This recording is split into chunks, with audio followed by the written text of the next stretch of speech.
నుంచి ఉంటారమ్మా మీరు ఇక్కడ? ఎన్ని రోజుల నుంచి ఉంటారు? మేమా ఇక్కడ ఉండడు కాదు, భూమి మనకి ఎప్పటి నుంచి భూమి అంటాడు. మీ మామలు ఉన్న కాలం నుంచి ఉంది. మా మామలు కాదే, మా మామలు ఉన్న సంది ఉన్నా, మా మామలు ఉన్న సంది సంపాదించినాం. ఇప్పుడు నా కబ్జా మీద ఉన్నాక గవర్నమెంట్ గుంజుకుంటుందని మీరు వచ్చిండ్రు. మరి నేను కబ్జా మీద లేకపోతే ఎట్లా గుంజుకుంటారు చెప్పు? న్యాయం అవుతుందా ఇది గవర్నమెంట్కు? మళ్ళా సార్కి న్యాయం అవుతుందా? మా పిల్లలు ఏం చేస్తుండొచ్చు మరి చెప్పమాను, సారం చెప్పమాను మాకు. మా భూమి మాకు ఇచ్చేయమని అంతే. మా భూమి మాకు ఇవ్వకపోతే మా పిల్లలకు మాకేం ఆదేరు చేస్తాడో చేయమను, అంతకన్నా శివయ్య ఏం లేదు. ఇక సర్వే నెంబర్ 59లో ఉందని చెప్పేసి రోడ్డు మీద ఉన్నటువంటి షాపులను కూడా తొలగించేసిన పరిస్థితి. అంటే ఇక్కడ ఒక 4 షాపులు ఉండేది, ఒక హోటల్ ఉండేది. వాళ్ళ ఎవరైతే హోటల్ నిర్వాహకులు కూడా చెప్తున్నారు సుమారు 2 నెలలు అవుతుంది, ఇది కోర్టులో ఉంది, కోర్టు పరిధిలో ఉన్నప్పటికీ మమ్మల్ని ఇలా చేస్తున్నారంటూ కూడా చెప్తున్న పరిస్థితి ఉంది.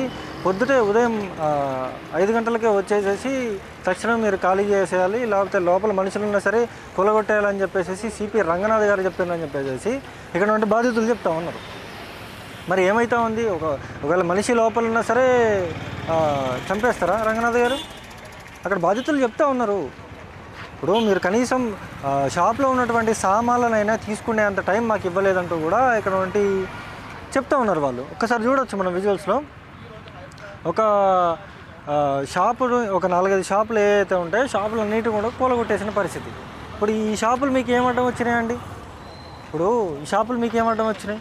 పక్కనే ఉన్నటువంటి బిల్డింగ్లు మాత్రం టచ్ చేయరు మీరు, లేకపోతే వర్టెక్స్కి సంబంధించి కావచ్చు, లేకపోతే పెద్ద పెద్ద వెంచర్లకు సంబంధించి కావచ్చు, వాటిని మీరు టచ్ చేయరు. కేవలం పేద ప్రజలు ఉన్నటువంటి బిల్డింగ్లు కావచ్చు, వాళ్ళ షాపులు కావచ్చు, వాళ్ళని అయితే కొలగొట్టేస్తారు. మీరు కొలగొట్టేస్తారు అంతే తప్పించి ఇటు పేద ప్రజలకు సంబంధించి పేద ప్రజల కోసమే హైడ్రా తీసుకొచ్చేసినాం అని చెప్పేసి చెప్తా ఉన్నారు కదా.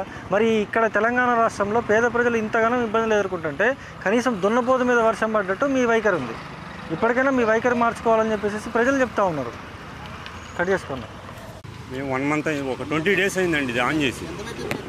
50 లక్షల్లో పెట్టామండి. ఏం చెప్పలేదండి. చేయకోకుండా మార్నింగ్ 4 o'clock వచ్చి మా వాళ్ళు వచ్చారు, లోన్ వాటర్ చేసేవాళ్ళు ఉంటారు కదా, వర్కర్స్ వచ్చి లోన్ పని చేద్దామని వెళ్తుంటే బాబు ఇక్కడ ఇది కూలగొట్టేస్తున్నాం మీరు వెళ్ళిపోండి అని చెప్పాడు. వాళ్ళు వచ్చి నాకు ఫోన్ చేసి చెప్తే మేము అక్కడి నుంచి బయలుదేరి ఇక్కడికి వచ్చాం. వచ్చేలో మొత్తం బుల్డోజర్ తీసుకొచ్చి మొత్తం కొట్టించేస్తున్నారు అంతా. చెప్పలేదండి, మాకేం చెప్పలేదు అసలు వాళ్ళు ఏం చెప్పలే. అసలు పొద్దున్న వాళ్ళని అడిగితే వాళ్ళు ఒక అరగంట టైం ఇవ్వండి మేము లోన్ సామానం బయట పెట్టుకుంటామని అడిగాం మేము. ఆడ అసలు ఏమని అంటున్నాడు, దానికి కూడా ఏమని అన్నాడు పర్మిషన్. లోన్ ఎవరున్నా పర్లేదు కొట్టేయండి, కోలు కొట్టేయండి అని అంటున్నాడు. మనుషులున్న కొట్టేయమని అంటున్నాడు. సిఈ నంగరంతో ఎవరని అంట ఆయన. అప్పుడు నేను రాలేదు, నేను వేరే అని చెప్పి కమిషనర్ అంట. వచ్చారు కోలు కొట్టేసి బెటాలని చాలామంది వచ్చారు పోలీసులు. ఇవి ఉన్నంతసేపు అలర్ట్గా ఉన్నారు. ఎప్పుడు మొత్తం కోలు కొట్టేశారు, మొత్తం వెళ్ళిపోయారు ఇక్కడి నుంచి అంత జంపు. అప్పుడు అదే అర్థం కావట్లేదండి. సామాను దాంట్లోనే ఉండిపోయినాయి, సామానం తీసుకురానివ్వలేదు. ఇది ఏంటని అడుగుదామంటే మరి ప్రభుత్వం ఏంటో మాకేం అర్థం కావట్లేదు. ఇది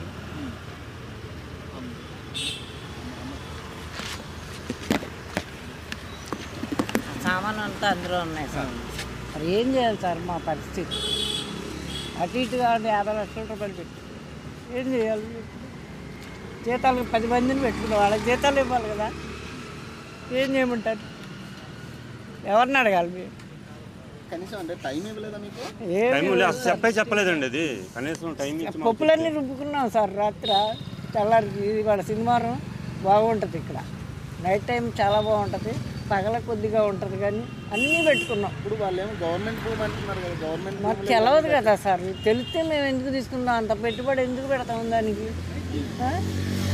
ఇలా చేశారు, ఏం చేయాలి? కనీసం పొద్దున్నుంచి మంచినీళ్ళు కూడా తాగలేము మేము. ఏం చేయమంటారు? ఎవరిని అడగాలి మేము? మీరు వచ్చేసరికి అధికారులు ఉన్నారు ఇక్కడ? ఎవరు లేరు సార్. పోలీసు వాళ్ళు ఉన్నారు అంతే. రూమ్లో నుంచి వచ్చేటప్పటికి మొత్తం వెళ్ళి వేరే రెంట్కి తీసుకున్నాడు మా మనవడు. ఈయన మా కొడుకు. ఆయన ఇంటికి వెళ్ళాడు ఇప్పుడే. పెట్టుబడి అంతా ఆయనే పెట్టాడు మా మనవడు. మరి ఇప్పుడు ఏం అడుగుతున్నారమ్మా గవర్నమెంట్? ఏం అడగాలి సార్, ఏం అడగాలి? కనీసం సామాను తెచ్చుకుంటానంటే